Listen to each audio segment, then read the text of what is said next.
At kaugnay pa rin po sa napakahabang pila ng mga truck sa Matnog Port, makakausap pa rin po natin muli si Director Roberto Bayucot ng Confederation of Truckers Association of the Philippines. Magandang tanghali po, Director Roberto Bayucot. Si Connie Siso po ito. Magandang tanghali din po, Connie. Naku, makikimusta ho kami. Ano ho na ang sitwasyon dyan sa Matnog ngayon? Ganun pa rin ho, mahaba pa rin ho ang pila. Although, unti-unting nababawasan ho yung pila dito. At least meron hong improvement, ano? Meron na ho bang tulong na dumating? Yung mga tinatawag po nating landing crafts, dumating na ho ba dyan? Yung landing craft na pinangako na dadating nung Miyerkules, hindi pa rin ho nadating. Meron ho ba tayong balita kailan daw darating dyan? Sinasabi po nila na parating na. Ganun lamang ho, ano, talagang parang, pero may balita rin kami na may nasira daw na dalawa hong roro, kaya medyo nagkakaroon pa ng mas matinding aberya pa dyan. Ganun nga ho, pagka may nasira, lalo hong nadagdagan ho yung pila ho ng mga truck dito. Oo, pero so far sabi nyo, may improvement, no, ng konti. Papaano nyo ho na-quantify yung ganong klase ng improvement sinasabi nyo? Papaano ho? Mas bumilis ho ba yung pagsasakay? Ano ho ba? Nababawasan ho yung pila. Dati umaabot ho ng mga 200 to 300 trucks. Pero ngayon po, mga 200. Okay, so parang nagkaroon ho ng 100 na isakay na. Yung dalawa hong sirang roro, ano ho ang update natin doon? Sira pa rin ho ba?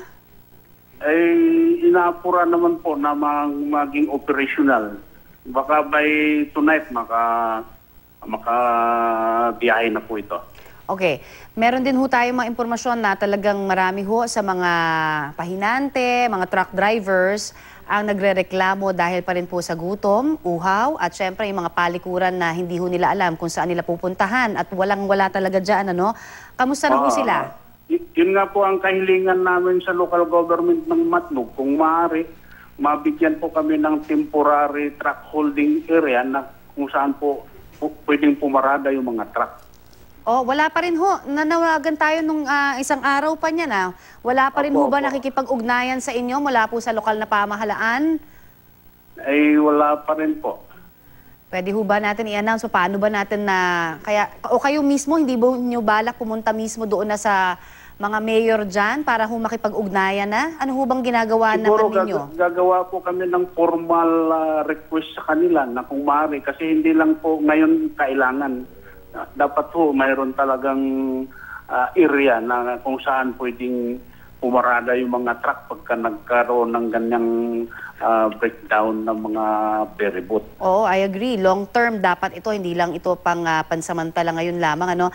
Pero sir, meron ho ba kayong balak ng pumunta doon po sa paghingi ng tulong naman sa mga LGU nyo dyan o sa mga probinsya ng mga mayor siguro nyo? ba magkaroon po kami ng board meeting para mapag-usapan po namin, then gagawa po kami ng formal request doon sa local government of Matnog para ma-formalize ho yung request namin. So far, yung kinakain ho, yung mga pang-inom na mga truck drivers at mga pahinante, nanggagaling ho ba sa inyong confederation o association? Hindi po. Nanggagaling po sa kanya-kanyang operator. Kasi sa operator mismo. Iba-iba ho ang operator ng mga truck na nandoon. So far, kamusta ho sila? Nakakakain, nakakainom, Nakakawa nga po. Kasi katulad ngayon, masyado mainit ang panahon. Talagang nagtitiis lang nandun sa tabi ng kalsada, nakaparada. Mapunta lang po tayo doon sa naireklamo nyo na rin po nung isang araw sa amin dito ng mga pagnanakaw naman, ano? Kamusta ho? Meron na ho bang mga pulis naman na nagmamatsyag dyan po sa area? Mayroon naman pong nagro-robing. Yun nga lang po, minsan hindi naman po 24 hours nandoon sila. Ngayon, pagka talagang antok na ho yung mga driver, minsan nakatulog. Pag gising ho nila, wala na ho silang diesel. So, ibig sabihin, kanya-kanyang bantay kung sino na lamang ang gising. Ganun ho ba? Oo, ganun nga po eh. Naku, nagre-relyebuhan na wala lamang naman ho. talagang naka-assign doon na magbabantay sa kanila ng 24 hours.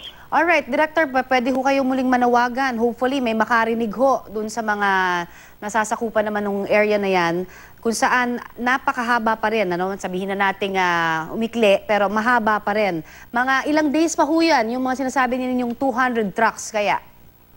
Baka mga 48 hours or 3 days pagtuloy-tuloy po yung magandang panahon, baka maubos na po ito. Alright, so nakakailang araw na ho tayo para lamang maalala ho natin kung gaano katagal na to? Siguro we hope na within 3 days maubos na ho yung pila dito. Okay, pero ilang araw na ho kayo nandyan muli, sir? Actually po, yung mga tao lang ho namin, yung mga driver lang po namin ang nagdoon. Okay, hindi, naiintindihan ko po yun. Pero yung duration po nito, para lang maalala ho naming lahat, nakakailang araw na ho yung mga nakapila dyang mga truck?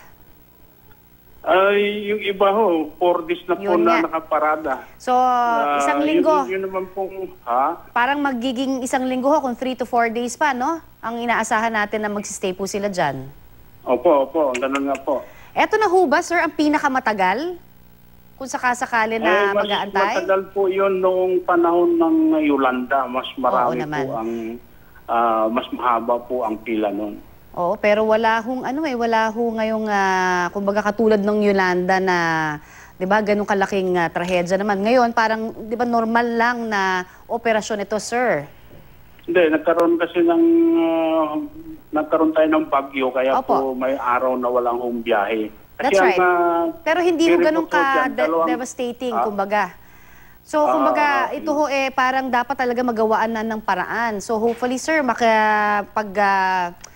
announce na kayo, makapagbigay ho kayo ng direksyon, kung ano ho ba ang dapat gawin. Ukol pa rin dito sa problemang to. Ang kahilingan po namin, sana madagdagan ho yung ferry boat po dyan, at saka magkaroon po ng standby ferry boat just in case ng mga ganitong magkaroon ng masamang panahon. Pagka may araw po na walang biyahe, talagang 1 day lang po na walang biyahe po dyan. Ang recovery ho dyan, 1 week po. Alright, sana ho dumating na rin yung tinatawag nating mga landing crafts na malaki ho ang maitutulong para ho dito naman sa problemang ito. Malaking tulong po yun. Alright, maraming salamat po muli sa inyong pong update sa amin dito po sa Balitang Hali. Maraming salamat din po, Connie. Yan po naman si Director Roberto Bayucot ng Confederation of Truckers Association of the Philippines.